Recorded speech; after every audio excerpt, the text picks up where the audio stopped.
Have you ever been there? In that space of waiting, the phone lies dark and still on the table.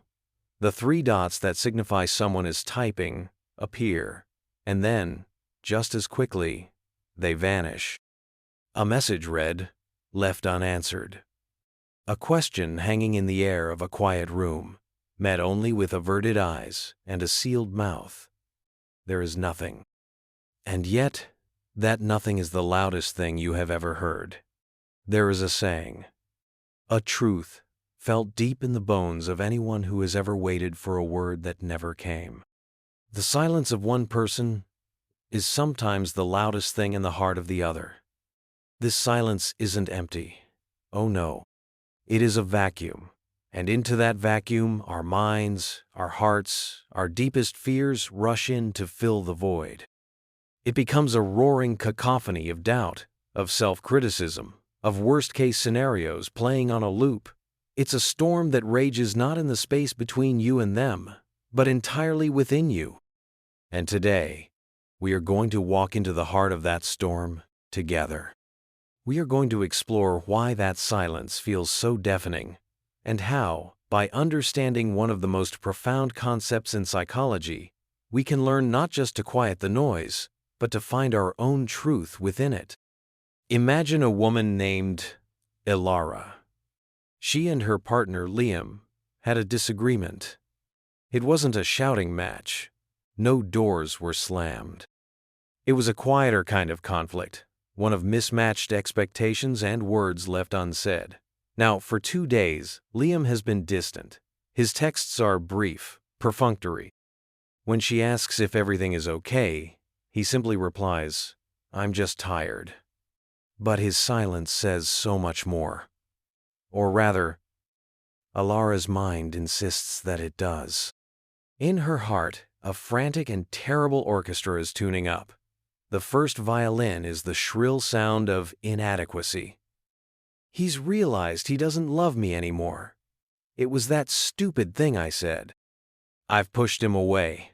I am not enough. The cello section plays a low, mournful tune of abandonment. This is it. This is how it starts. He's pulling away, and soon he'll be gone, just like everyone else. The drums beat a frantic, angry rhythm of injustice. How dare he do this to me? Punish me with silence? It's manipulative. It's cruel. All of this noise, this terrible, heart-wrenching symphony is playing to an audience of one. Elara. Liam is simply being quiet.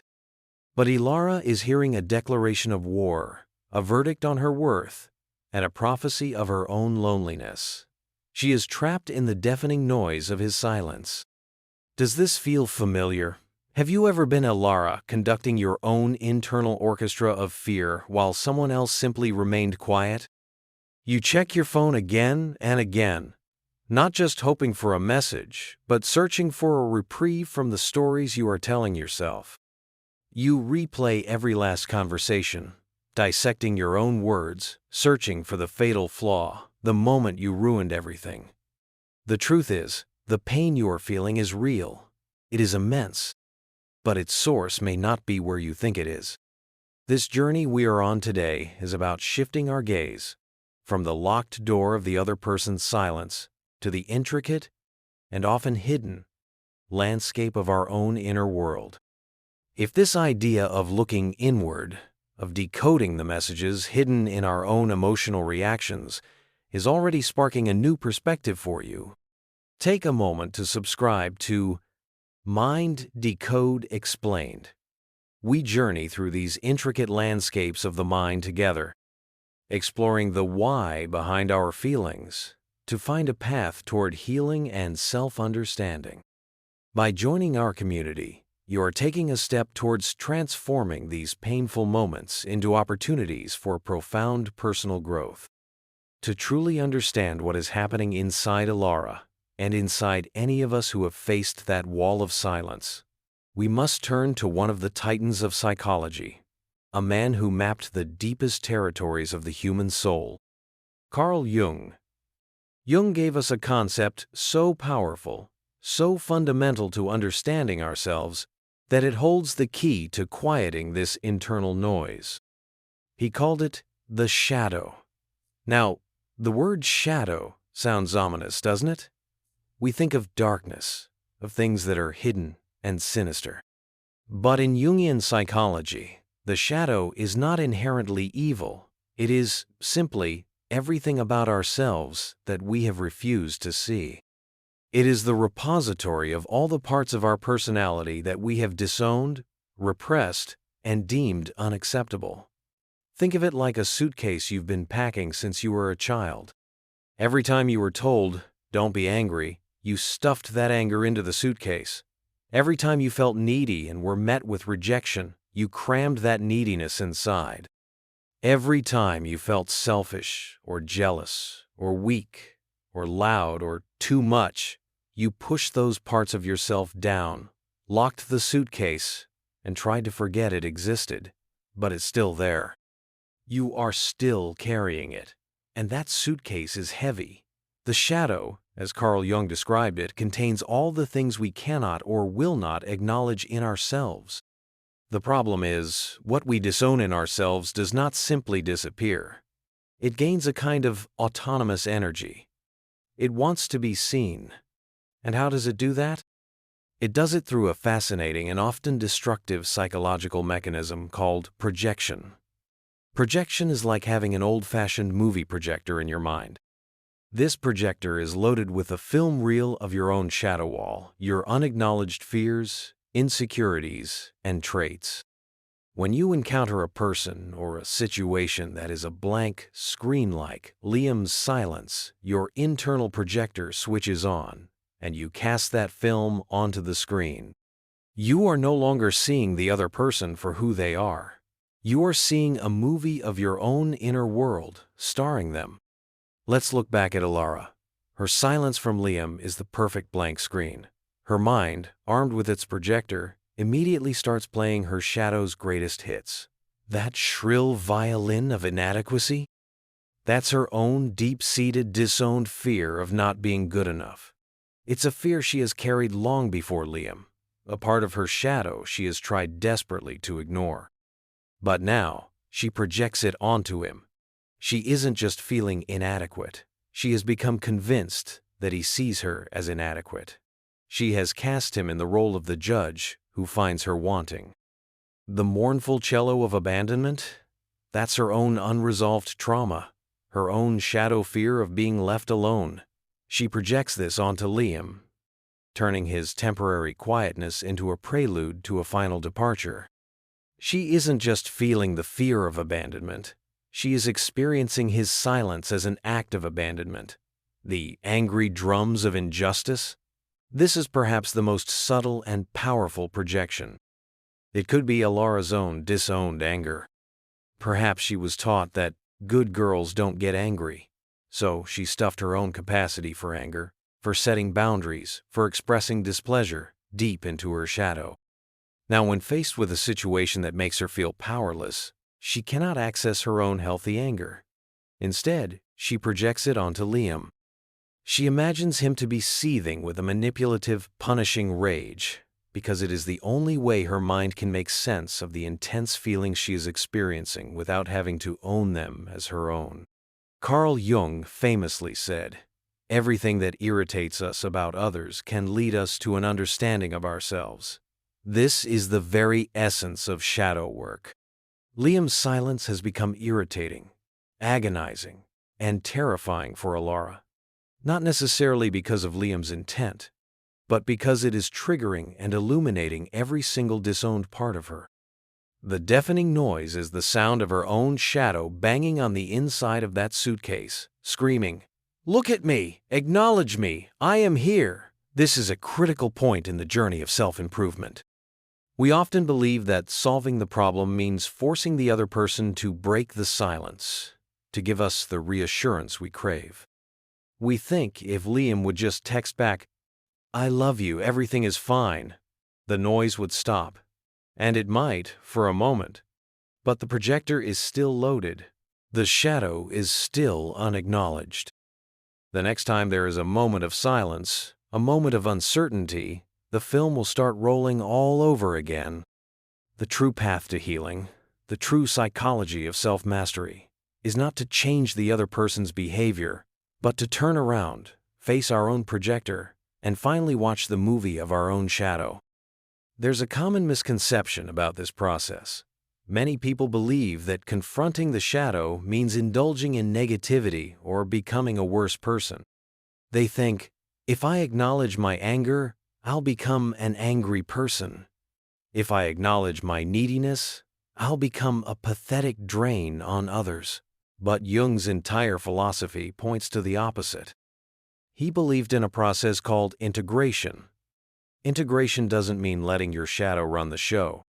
It means unlocking the suitcase, taking each item out, looking at it with curiosity instead of judgment, and finding its proper place in the wholeness of who you are. Your anger, when integrated, doesn't become rage. It becomes the fuel for setting healthy boundaries. Your neediness, when integrated, doesn't become pathetic dependency. It becomes the capacity for profound intimacy and the vulnerability to ask for help. Your fear of inadequacy, when integrated, doesn't define you. It becomes humility and the engine for growth. The gold is in the dark. The very things we have disowned hold tremendous power and vitality. As Jungian analyst Robert A. Johnson wrote in his book Owning Your Own Shadow, the shadow, when it is honored and integrated, is a source of creativity, vitality, and authenticity. It's the part of us that is raw, real, and untamed. So, how do we begin this process of integration when trapped in the echo chamber of someone's silence? The first step is a radical shift in focus. It requires immense courage, the kind of courage that researcher Brené Brown calls vulnerability. It's the courage to stop asking, "What is he thinking? Why is he doing this?" and to start asking a different set of questions entirely. What am I feeling right now? In my own body? What is the story I am telling myself about this silence? And where have I heard this story before? Let's imagine Elara takes this first step. She's sitting in her apartment, the silence thick around her. Her thumb hovers over Liam's contact. The urge to send another pleading or angry text is almost overwhelming. But this time, she stops. She closes her eyes. She takes a breath. And she asks the questions. What am I feeling? The answer comes as a cascade. Fear. A tightness in her chest. A hollowness in her stomach. A hot flush of shame. A cold dread. She doesn't push them away. For the first time, she just names them. She lets them be. This is acknowledgment. It's the simple, profound act of telling the truth about your own internal experience without judgment. Next, she asks, what is the story I am telling myself? The story is, he is silent because I am not worthy of a response. He is disgusted with me and is planning to leave. She sees the story for what it is, a narrative created in her mind. It feels incredibly real, but for a moment, she holds it as a story, not as an established fact. This is observation. She is separating the external event, the silence, from her internal interpretation, the story of her unworthiness. Then comes the deepest question, where have I heard this story before? And this is where the shadow work truly begins. Suddenly, the memory isn't about Liam. It's a flicker of a memory from her childhood, being ignored by a parent after making a mistake. It's the memory of a friendship that ended abruptly in high school, leaving her with the same feeling of confusion and worthlessness. She realizes this story. My existence is conditional, and I will be abandoned if I am not perfect, is one of the oldest, most foundational narratives of her life. It's the theme song of her shadow. Liam's silence didn't create the song, it just turned up the volume. This is connection. It is connecting the present emotional reaction to its deeper roots in our past and in our unintegrated self. In that moment of realization, something incredible happens. The power shifts. The deafening noise, which seemed to be an external attack from Liam, is revealed to be an internal broadcast from her own history. The panic doesn't vanish instantly, but its nature changes. It's no longer a terrifying, chaotic monster. It is a wounded part of herself, a younger Elara, trapped in a loop of fear. And now, the adult Elara can begin to tend to that wound. This is the breakthrough, the aha moment, where you realize you are not reacting to the present moment, but reenacting a past trauma. You are not seeing the person in front of you. You are seeing the ghost of someone who hurt you long ago. This brings us to another common misunderstanding. People often think that psychology and self-improvement are about finding someone to blame, blaming a parent, blaming an ex, blaming society. But true healing, in the Jungian sense, is about transcending blame. It's about taking radical responsibility. Not responsibility for what happened to you in the past, but responsibility for how you integrate those experiences now. It's about realizing that while the original wound may not have been your fault, your healing is now your responsibility. It's about Elara understanding that her father's inability to communicate or her friend's cruelty were about them, but her continued projection of that narrative onto every subsequent relationship is about her. It's her pattern to break, her shadow to integrate. So, what does she do next? How does she integrate this newfound awareness? The next phase is about dialogue, but not with Liam. Not yet. It's about having a dialogue with her own shadow. She might do this through journaling, writing a letter to that fear of inadequacy. Dear fear, she might write, I see you. I know you're trying to protect me from getting hurt again. You're trying to warn me so I'm not caught off guard. But the story you're telling me is keeping me trapped. It's making me see rejection where there may only be tiredness or stress. She is giving her shadow a voice, honoring its positive intention, protection, but also gently correcting its distorted worldview. She might also practice what is known as active imagination, a technique developed by Jung himself. She could close her eyes and visualize that feeling of worthlessness as a character, perhaps a small, shivering child. Instead of shunning it, she imagines herself approaching this child, wrapping it in a warm blanket, and telling it, I am here now. I will not abandon you. Your worth is not up for debate. This is not just a mental trick. It is a profound act of self-compassion. It is reparenting the wounded parts of herself. It is bringing the disowned child out of the dark suitcase of the shadow and into the light of her conscious love and acceptance. As she does this work, a quiet strength begins to build within her. The frantic need for Liam's validation starts to subside.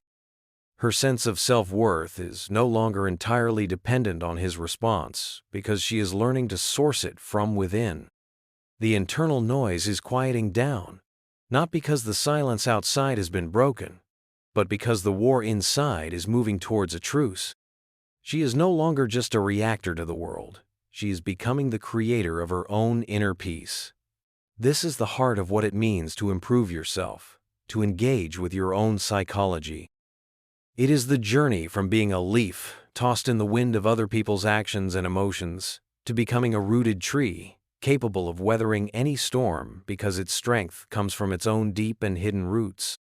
Only now, from this more grounded and self-aware place, is she ready to approach the silence with Liam. And notice how the entire dynamic has changed. She is no longer approaching him as a victim demanding an end to her suffering, or as a prosecutor demanding an explanation. She is not coming to him with accusations born from her projections. Why are you punishing me? Do you even love me anymore? Instead, she can approach him with a clean, authentic vulnerability that stems from self-knowledge. She might wait for a calm moment and say something like this. Hey, I've noticed you've been quiet the last couple of days, and I want to check in. I also need to be honest about my own reaction. When there's silence between us, the story I start telling myself is that I've done something wrong and you're pulling away. It brings up a lot of fear for me. That's my stuff, and I'm working on it. But I wanted to share that with you and also make space to hear what's actually going on for you. Do you see the profound difference? This is not an accusation. It is a revelation. She is owning her story, the story I tell myself. She is owning her feeling. It brings up fear for me. She is taking responsibility for her part. That's my stuff. And she is creating a safe, non-judgmental space for him to share his reality. She has turned off her own movie projector and is now simply asking to see his film. The outcome of this conversation is almost secondary to the incredible inner work she has already done. Liam might reveal he's been under immense pressure at work and has simply been too exhausted to connect. He might reveal he was, in fact, bothered by their disagreement and needed space to process. He might even have his own shadow projections going on. But whatever his reality is, the conversation can now be a bridge between two real people, not a battlefield for two shadows. Elara has done the work to ensure that the noise in her own heart does not drown out the quiet truth of his. She has transformed one of the most painful human experiences into a catalyst for deeper self-awareness and more authentic connection. The journey we have taken with Elara is a map for all of us. The next time you find yourself in that agonizing space, with the silence of another person screaming in your ears, see if you can pause. See if you can recognize the sound. It is not the sound of their judgment or their rejection. It is the sound of your own unmet needs, your own unhealed wounds, your own disowned self. It is the call of your own shadow, asking not to be feared, but to be known. It's an invitation from the deepest parts of your psyche to embark on the most important journey of all, the journey home to yourself. The goal is not to live a life free from silence. Silence between people is inevitable. It is a part of the natural rhythm of human connection. The goal is to change our relationship with it, to see it not as a threat, but as an opportunity for introspection, an opportunity to practice self-compassion, an opportunity to become conscious of the stories we tell ourselves. When we do this work, when we learn to meet the silence with curiosity instead of fear, we discover a profound truth. We discover that we have the power to quiet the storm within, regardless of the weather outside. We learn that our peace does not have to be a fragile thing, given and taken away by the words or the silence of others. It can be a deep, abiding presence that we cultivate within ourselves. Elara learned that Liam's silence was a quiet room, and her own fears had turned it into a torture chamber. By doing the work of integrating her shadow, she learned how to sit peacefully in that quiet room, comfortable in her own company, waiting with patient love for the door to open. She learned that the loudest noise in the silence was simply an echo of her own unintegrated soul. And by learning to listen to that echo, to understand its source and its message, she didn't just find peace. She found wholeness. She found herself. And that is a discovery that no silence can ever take away. It is the end of the noise and the beginning of a true inner symphony.